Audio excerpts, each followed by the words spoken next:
Okay, so here are the rails, and here is our show. Completely off. Completely gone today. What in the world? Derailed.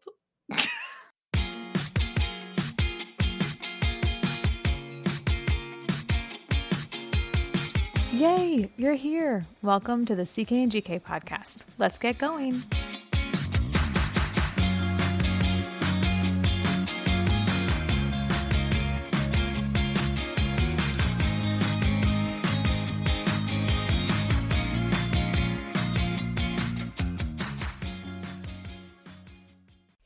It's Tuesday! And it was Tuesday last week. We just didn't come, but it still happened. Sometimes, guys, y'all know this better than anybody, but life just gets in the way. It wasn't going to happen. It just wasn't going to happen. So the reason we did not record, if you are a woman married to a man, you can empathize. My husband had a business trip, and he was not out of town the day we were supposed to record. No, he was unpacked. Or not yet packed, we should say. Right. So I spent the whole day ironing. You are a nicer wife than me because I'm not packing my husband. I'm not doing it. And then I responded, well, he makes X times my salary and only dresses for work once a quarter. The least I could do is iron his shirt for this 3-month cycle. And that was true and fair. Yeah. Because he works from home the rest of the time when he's not traveling. Oh. So it's a t-shirt and basketball shorts every other day. So I was like, yeah, I'll iron your slacks. A week's worth of slacks. Yes. Welcome back. That's not important to the show at all. Nope. This is the podcast for adults who need a grown-up. Last week it was Jenny's husband who needed a grown-up. We're talking about, this week we're just offering you guys unsolicited parenting advice because everybody needs that, right? And this is how you can help your child or children become a better or just better problem solver. Trying to pluralize for families who have multiple children.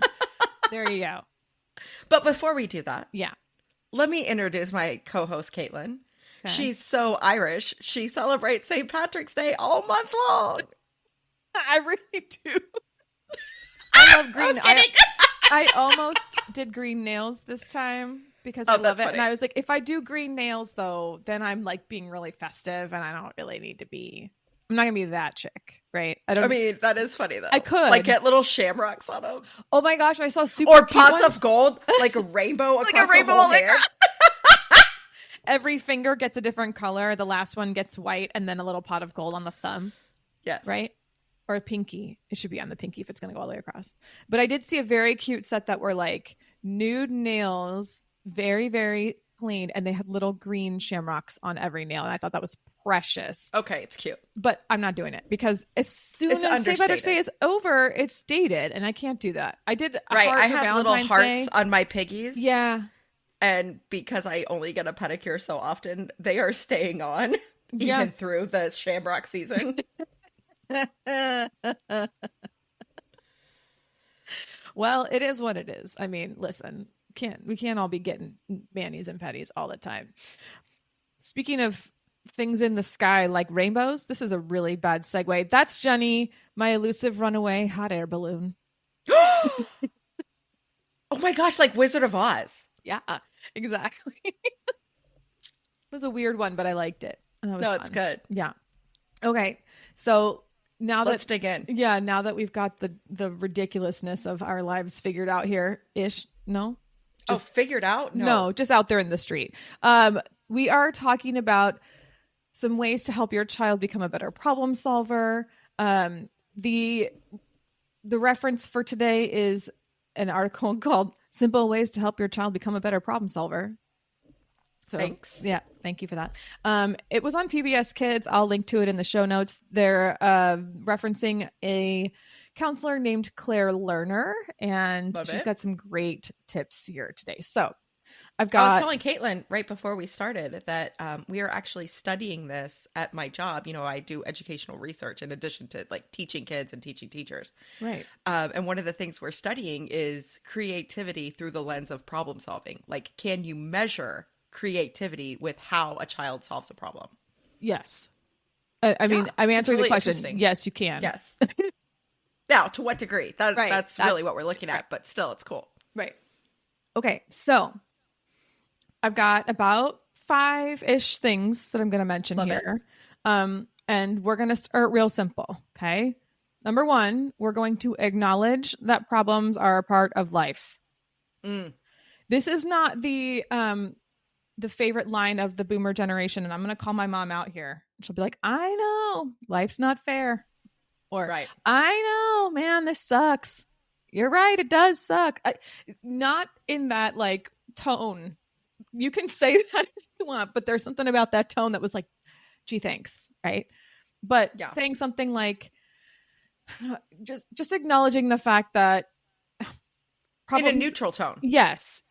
Problems exist, and you do so in a neutral tone. And we think of them as negative all the time, that we need to avoid them, or there's something that's scary, but we need to not step in. We need to not prevent our children from feeling negative feelings that are around problems, because problems are an expected part of everyday life. And as we've already gone over a couple of times in this episode, no adult is a stranger to problems, right?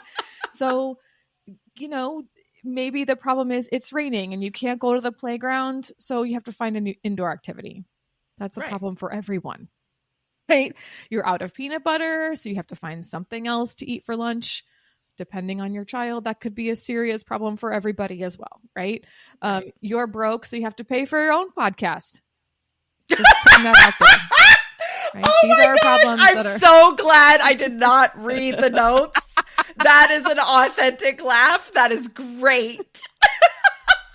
These are problems that are all solvable if you'd like to be our sponsor. So thinking about every day. That is the best thing that's happened to me today. That's so good.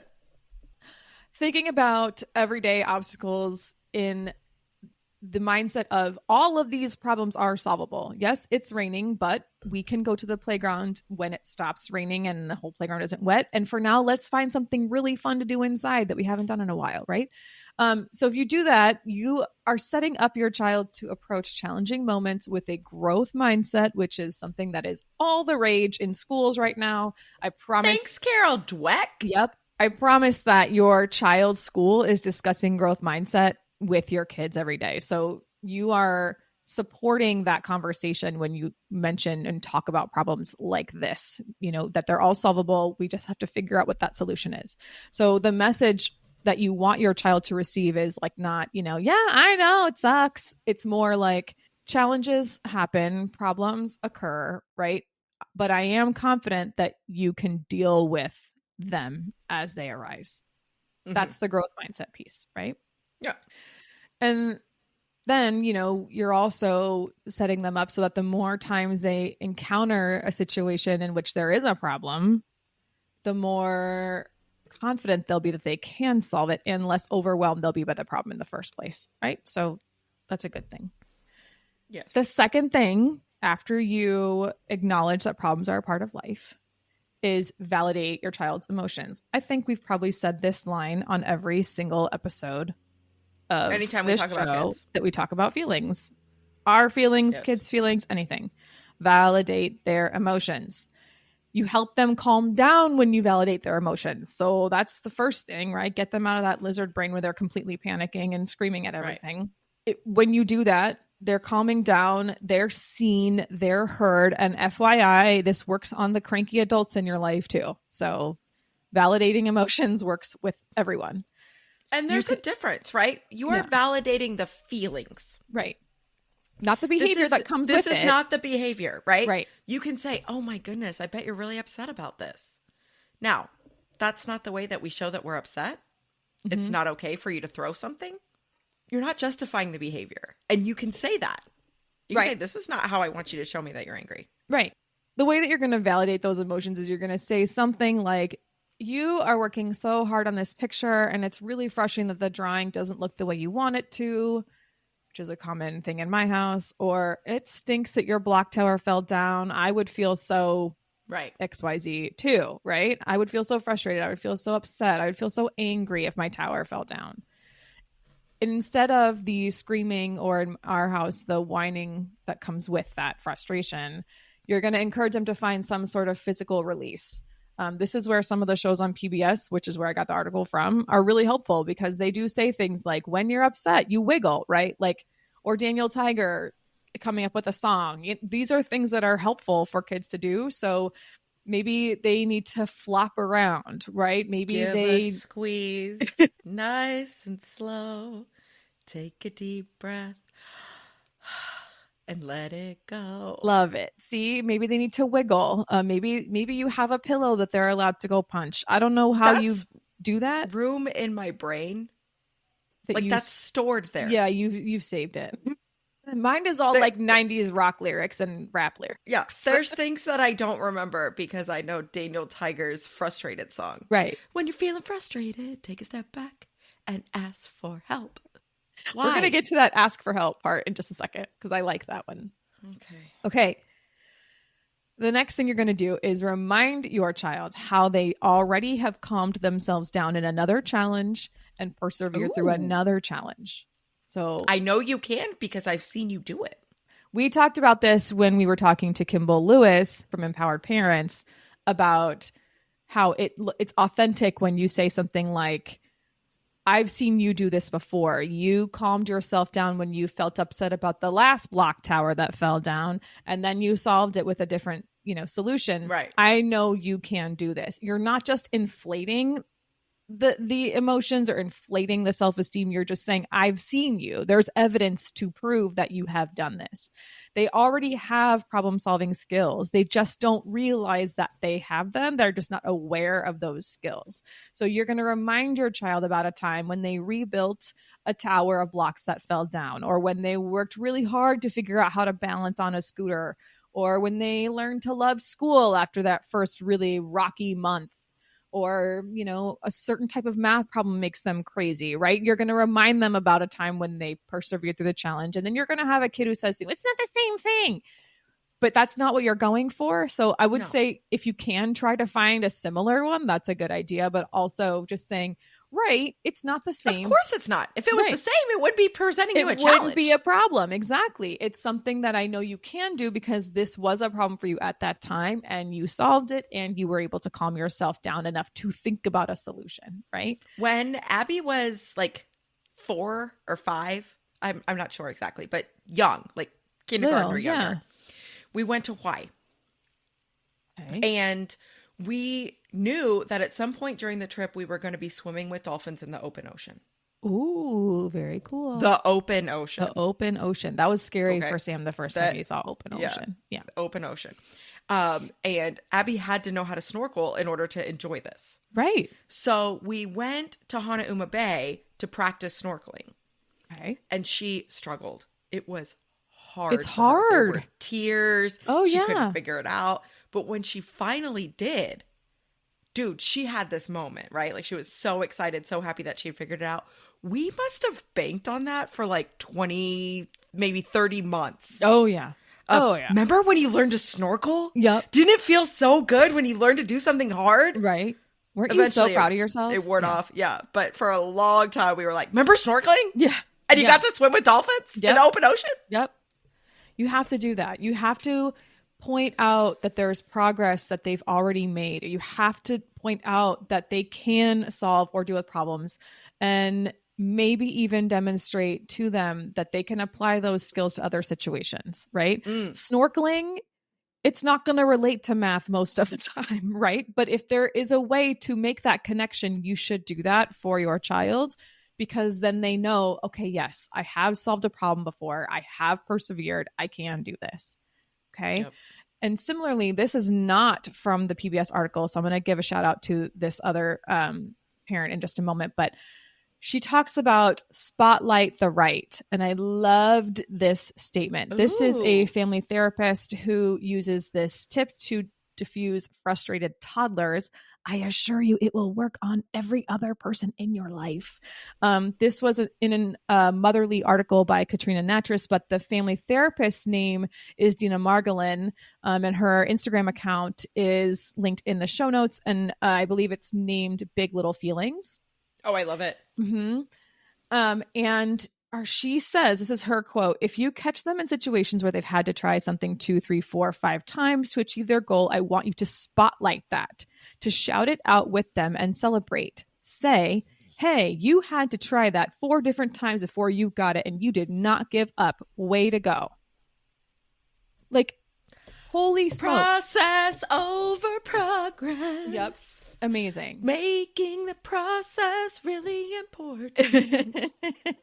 What we're doing is building this strong inner narrative that can stick with them about how sometimes you're going to have to try multiple times before you get it and you didn't give up, which not only makes them feel proud, but becomes the key strategy that's then top of mind for next time they're in a tough or tricky situation.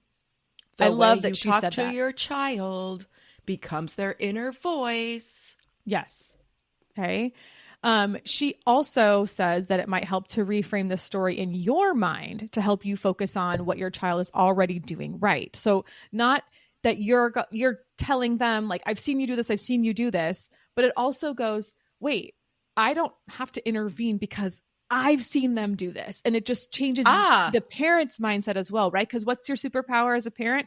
Your calmness, right? Staying calm is a My superpower. No, I'm not pointing to you. I'm talking to our audience, right?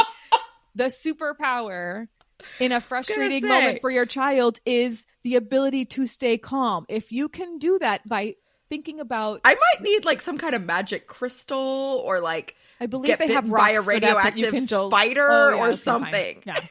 Yeah. Did Staying Mr. Rogers, calm. Can he bite you? No? Yeah, that's what I need. I need Rogers a Mr. Rogers bite. That sounds so wrong. I apologize to the Fred Rogers Foundation family and all of PBS. Okay. I wrote a paper on him in college. I know you did. I love it. Okay.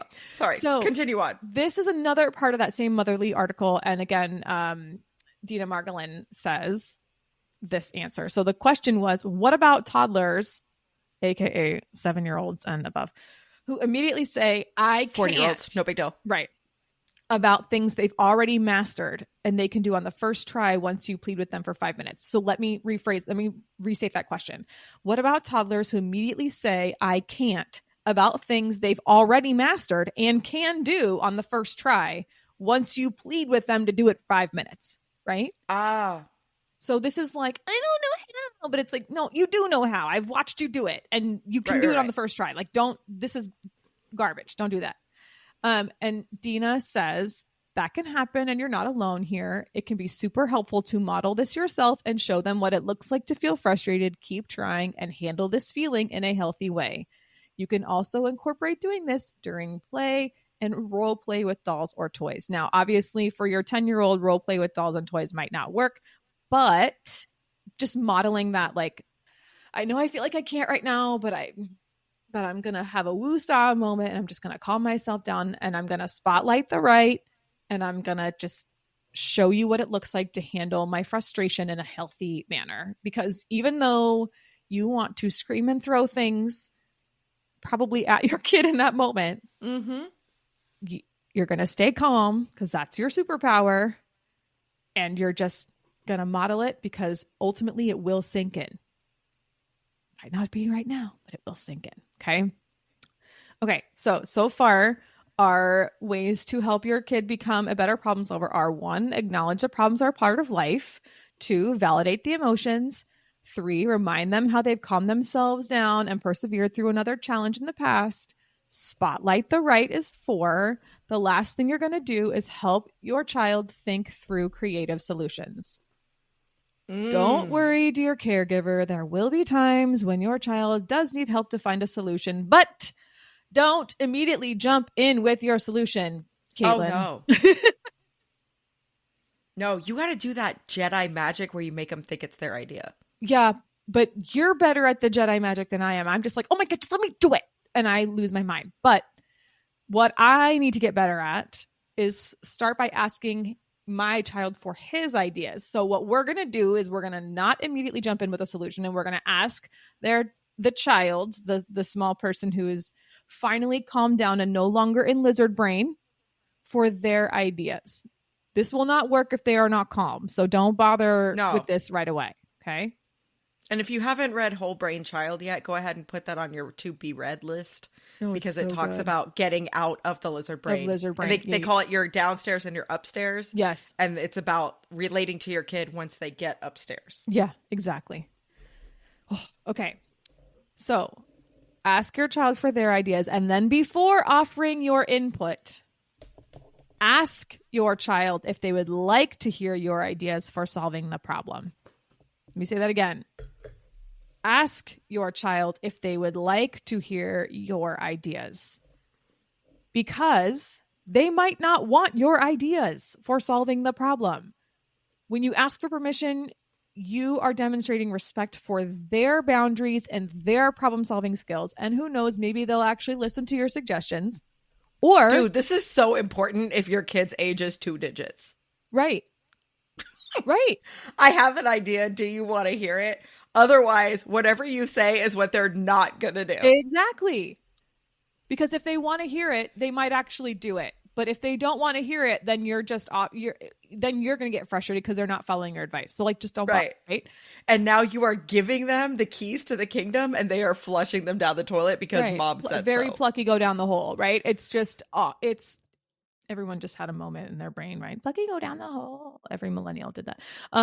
But the other thing is, maybe your idea isn't the best one. Maybe they have a different solution. Like, who cares? That's true. So I always kids are smart. Yeah, I always tell my math students, I'm going to give you 3 different ways to solve this problem because the state made me. But I'm going to let you choose the one that you want, because if it solves the problem and you get the right answer, I don't see an issue with it.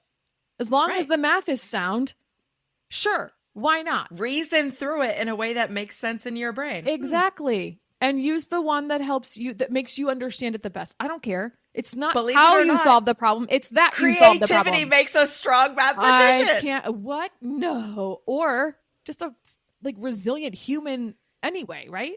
Right. Okay. So I also need to stress this, because I saw, and I can't give credit to the person I saw this from. I thought it was like a scary mommy Instagram post or a motherly Instagram post, but I searched high and low for this particular post for about an hour and a half, and I could not find it. So I am giving credit to this person. That's I just don't know who they are. That was nice of you, but I work in social media. I'm allowed to do that. And I didn't do it all at once. Okay. Yeah. Okay. This is something that every parent needs to hear. I need help is not an ask. It is a demand coming from a place of frustration. I need help is not an ask. It is a demand. Okay? When your child needs help, you need to not jump up and answer it. I believe that the mother was talking about how, like, I need juice is not an ask for juice, right? Right. But still, parents are getting up and getting the juice, right? I need a snack. No, you don't. You can ask for a snack, and I'm happy to support you as you get that snack, right? But I need is not a request. So don't answer it. So when they say I need help, don't answer that. We used to sing this song, help. What help you need? Help. What help you need? And we would make the kids ask for specifically what assistance they needed. I love that. I'm about to do that with my own child. Okay? Right. Be like, oh, you need help? What help do you need? Exactly. Love it. Okay. So I'm going to go over these five things again. 1, acknowledge that problems are a part of life. 2, validate the emotions, not the behavior, the emotions. 3, remind your child how they calm themselves down once and persevered through a challenge. Spotlight the right is number 4. And number 5 is help your child think through creative solutions. Okay. When you use these tips for when an everyday challenge comes up, you'll find that both you and your child will start to manage your own emotional reactions a little bit better and problem solve better. Not just a little bit better, but a lot better. Okay. Okay. All right. We're going to let this sink in. Take a break. Okay, we're back. We're back. We just got refreshed. Yep. Got my And water. we're ready to talk about what we're obsessed with. Yeah. Okay, and so what I am obsessed with right now is your answer to this question. Okay. And let me tell you, I don't think it's optional. You must say yes. Oh, okay. I have the best idea ever, and I need you to say yes. I have already proposed this to our friend of the show, Jasko. Okay. The person who puts the fun in funeral. And I gave her the same demand that, like, you're not really going to say no. You're going to say yes. Okay. I am giving you 4 years advance notice. Oh. So there is time for you to process that you have agreed to do this. Okay. Abigail really wants to have a fancy 16th birthday party. Okay. Not my super sweet 16 level, but still like kind of dress up, party, invite a lot of people kind of party. I'm into that. I am too. Right? Totally fine.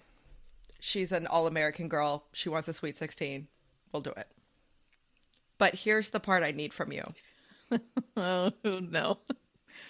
I need you to commit to Donna and the Dynamoing her 16th birthday party a la Mamma Mia bachelorette party. Yes. There will be costumes. We will work out choreography, but we are performing at this party. Right? Okay, now here's the thing. Will Abby hate it? No. Okay. She loves these movies.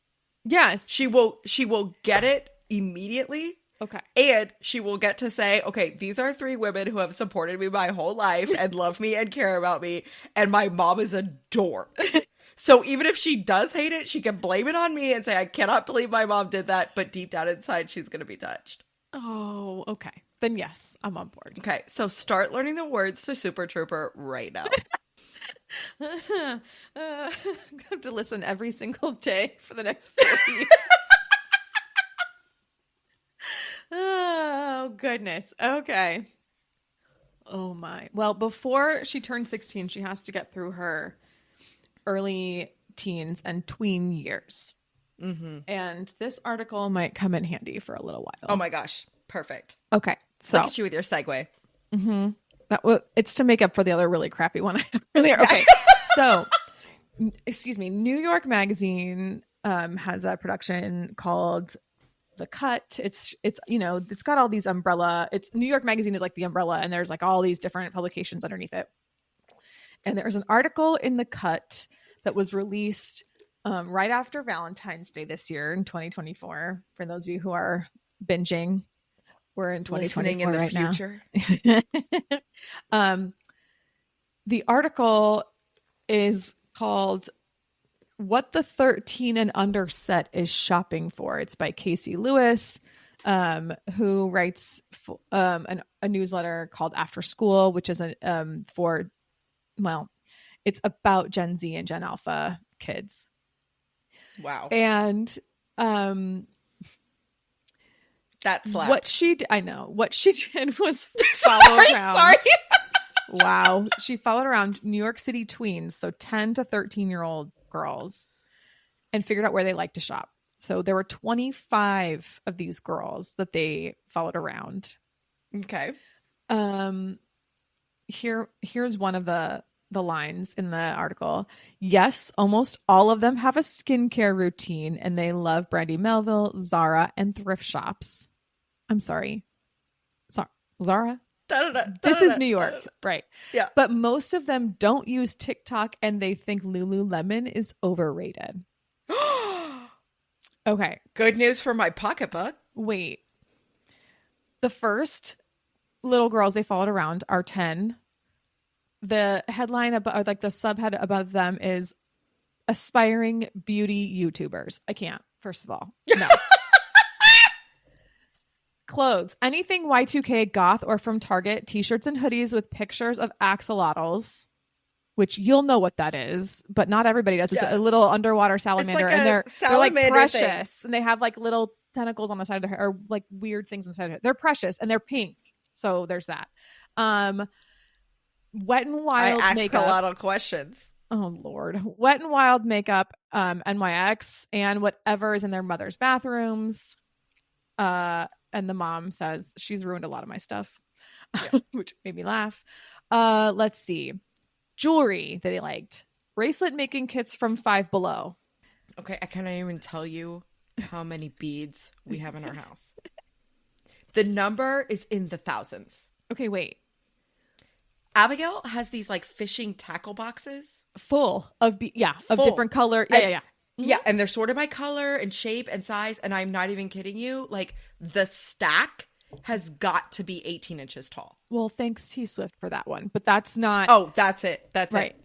But this made me laugh out loud. The little girl says the Pandora bracelet, Pandora, the jewelry store Pandora bracelet she bought on a Royal Caribbean cruise last summer is in here somewhere, meaning she thinks that she can make the bracelet from I can't. Okay. So some 11-year-olds, they love sweatpants, flared leggings. I believe we call these yoga pants. Yoga pants. Zara jeans, secondhand finds. I remember the dance team in high school had those flared leggings. Oh yeah. And Get I did not like them because they dragged in the dirt just like mud jeans. Right. And I was like, your leggings are all gross and frayed at the bottom. Well, I didn't like them because I have like big soccer legs. So they'd be really tight on my thighs. And then they would be like kind of a little bit baggy around the ankle. And that's it. And I was like, this is stupid. I hate these. Shoes, Air Force Ones. This article is so funny. And so like these are 12-year-olds who are using Kiehl's facial cleanser, Dior lip oil. Excuse me? I cannot press on nails. Like, wait. This little one using Glow Recipe Watermelon Glow Hyaluronic Clay Pore Tight Facial Mask. Why is a 12-year-old using hyaluronic acid? It's moisturizing. Like women who are older use it. Like, what is happening? What is happening right now? Wait for this. I got turned on to a new product this week. L'Oreal's Glotion. Nice. It's Supergoop $7. I know. Supergoop makes a good one too. This quote $7. This is the last. And I was like, wow, this is so cool. Oh my God. I would never fit in as a 12-year-old. No. This is, and I'm also so out of touch because I don't teach middle school anymore. So I have no clue what they're into anymore. But this is my favorite. This is my favorite line. And then I'm going to stop talking about this article. And I'm just going to leave it here and y'all need to go read it. This little girl's 12. In 6th grade, everybody walks in with their Lululemon and their Stanleys. And then once you get into 7th grade, you are so done with that. I'm sorry. Now, I can do it because I used to teach 7th grade girls. So I can do the voice and I know I know how they're. Oh, you read it in that voice. I knew the tone when she said this. I knew every bit about this. You saw her like turn her little head. Oh, this is like the little girl who looked at me dead in my face. It was like, oh my God, I would just absolutely die if I ever had a side part. And I just looked at her and I went, do you want to try that one more time? And all the girls are looking at her like, what did she just say? Like, why did she say that to you? And I'm like, look at my hair. Miss Thang, look at my hair. You see this?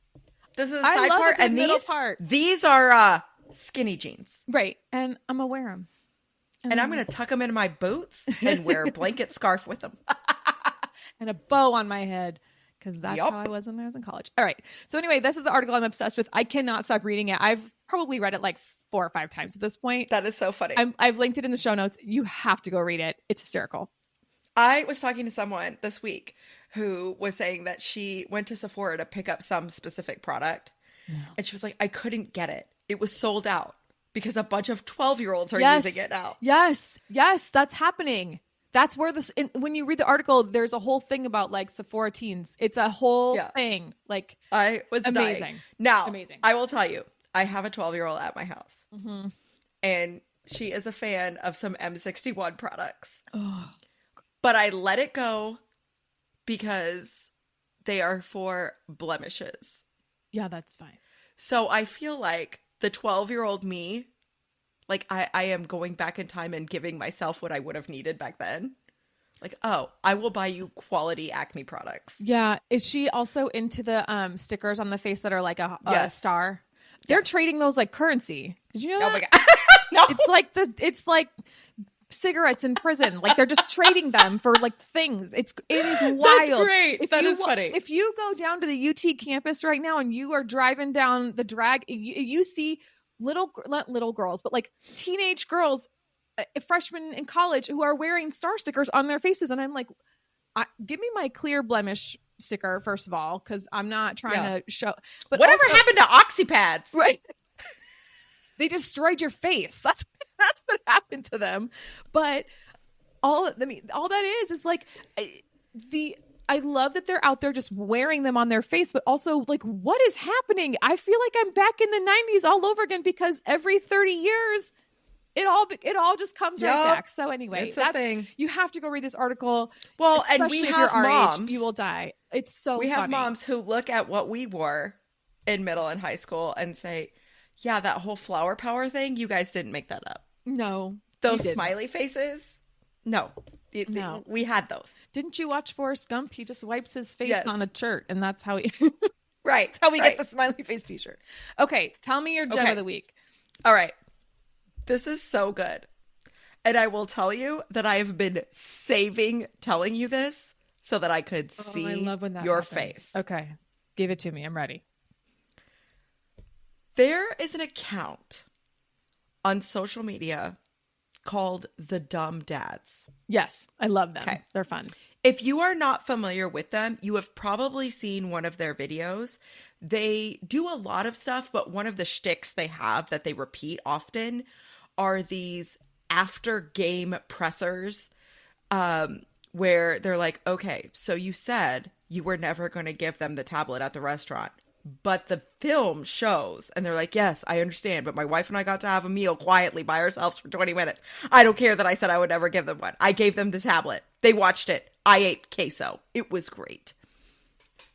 Okay, so they happened to do a live on Instagram last week. And there were a lot of people on it. I am talking like maybe 60. That's a lot for a live. Nobody ever goes live. It's so weird. I watched a Taylor Swift live this morning that had 500,000 viewers. Okay, but that's different. It's Taylor Swift. Like, but still, like Abby and I are watching it, and the number got to 500,000, and I was like, okay, there's 500,000 people watching this video. Wild. Right now. But no, it was like a Friday night or something. There were literally like 60 people on it. It was kind of sad, but hilarious. And the two of them are having a great time, and they're mixing margaritas like while they're doing their video. So I chime in. Oh, of course. And I said, okay, settle an argument for us. Zaboomafoo, which was my obsession last episode. Yes. Or the Wild Kratts. Wild Kratts. Okay, so one of the dads was like, I don't even know what that first thing is, so clearly Wild Kratts. The other one goes on this dissertation about Zaboomafoo. And he's like, oh, no. I can't believe you don't know about this. And goes through and describes the show with such comedic accuracy. I wish they had a recording of this live. He starts with, there's this monkey thing with like a tail. Like it's like a raccoon that jumps. A lemur. There's a lemur. And the lemur is alive. Yeah. Until they pan the camera away and bring it back, and now it's a Muppet. Yeah. Uh-huh. And he goes through, and I cannot tell you, like, I was dying laughing at his perspective on how terrible Zaboomafoo is as compared to the Wild Kratts, and how you can actually see these men like make an evolution in their television program. And I am just sitting there like, oh my gosh, I started this. Yeah, you did. And also, you need to get them to come back, like, get them to talk about the show. Like, I know. I kind of. I'm the one I know. reach I kind out. of want Do to. it. I want to. So maybe I'll send them a DM and be like, "Hey, listen to this episode where we talk about how funny you were." Yeah, I love it. Do it. You can send it from the pod account. Who cares? Right. I'm the It person was- who did that. That's It was too hilarious. funny. He was like, "I can't believe you haven't seen this. Let me break it down for you." I love it. Okay. Well, mine is not as cool as that. But you know how there are just those moments where your kid they just do something that gets a legitimate laugh. It's not just like you forced your kid to eat a lemon and they make a funny face, right? It's like Right. they are smart enough and silly enough to get genuine adult laughter from you, right? That's so great when they're like actually clever and witty. You're Oh, like yeah. laughing I not love- only at the joke, but on the fact that they've made a joke. Right. It's so good. So the other day we're at swim lessons. And the way that swim lessons are at this place is, I don't know if it's every place is like this, but you can sit behind a glass, you watch your kid, the coaches are all dealing with them, and all the parents are like in this kind of waiting area space. Right. And he comes up to the window when his hair is wet. He's turned his hair into like one stem in the middle of Kind his of head. like, So like, alfalfa. yeah, so like think like shark fin hair. But it's But not also, like, a fin. conical. Right. But it's not a fin. It's like it's like he left part of the outer layer. It's like a bowl cut. And then the part in the middle is like a stem. Let me tell you, like, if we don't make this a YouTube short, you are missing an opportunity on both of us, like, doing our hands over our heads, trying to describe this for people who listen to this show. Well, I'm describing it for you. Yeah. But I do talk with my hands quite a bit. So anyway, he knocks on the window as he's doing this, and he's got his hair in a stem, like an alfalfa stem. And he goes, "I'm an acorn." And I'm like, "Wait, what?" And he goes, What? like through the glass, right? I'm like, what? And then I just hear, "I'm an acorn." Of all the things with stems. It's like he's got the bowl cut around, so it's like the Oh, it's at the top! It was, and here I am like talking about how when your kids like say something smart that's clever and just Oh, hysterical, right. like, that is Yeah. That is No. not what this was, but it was the last thing that I expected him to say was, Oh, yeah, an no. acorn. Meanwhile, And- his coaches are like trying to decide, okay, this is actually hubris. Do I Right. tell him to get back in the water or do I just let him be an acorn? And I've done the shark fin thing. We've all done it's at Ferris Bueller where he's doing the crazy hair in the shower, right? Like Right. we've all done those things. Yes. At no point have I ever Made been your an child an acorn. He's in the back going, "Acorn." Oh, it was so funny. Oh, so that's my gem. Just my child is an acorn. Oh my goodness. It was so good. All right. Well, watch out for squirrels. Yeah. Yeah, because they might eat him They could or eat take you. him away to their little nesty They'll take a things. little bite out of you so that you don't sprout, then dig a hole and bury you. Do you know they do that? No. Yeah, Oh, they and- know what part of the seed will germinate. So they bite that out and then they bury the acorn. Wow. That's They're two so things smart. we all learned on this episode. One is how to make your kid be a better problem solver, and the other is what squirrels do with acorns. You're welcome. On that note. Okay. All right, y'all. Like any good mom would say, make good choices. And I swear you need to go read that article about New York tweens. It will make your day. Okay, bye. Bye.